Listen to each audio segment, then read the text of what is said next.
會去茶樓食點心同去山頂睇風景，一齊嚟睇下佢哋發生咩事啊！今日天氣好好啊，最啱就係去茶樓食點心。冇錯啊，唔知今日茶樓有咩點心食呢？佢哋一走到茶樓就俾門口嘅巨大食物嚇親啦！咦，點解茶樓門口有巨大嘅菠蘿包嘅？呢個時候，茶樓老闆娘心心就走咗出嚟。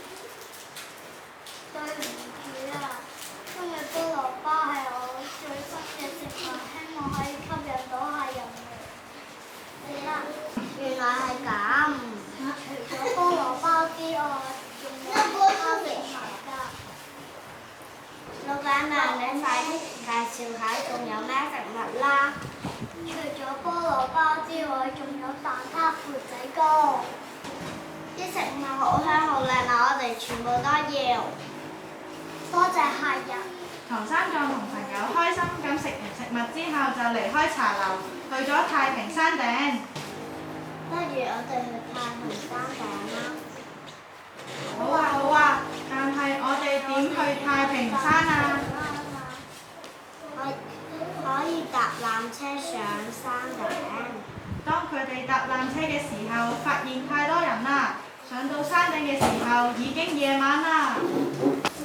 我哋終於到咗山頂啦！你睇前面風景好靚啊！我哋終於到太平山啦！係啊，真係好攰啊！啲風景真係好靚啊！前面風景好靚啊！於是乎，佢哋跑到欄杆前面睇，見到五光十色嘅夜景，都話：哇，真係好靚啊！雖然佢哋排隊排咗好耐，但係見到呢啲風景，佢哋都忘記咗頭先嘅疲勞，為咗佢哋嘅行程畫上咗句號。多謝大家。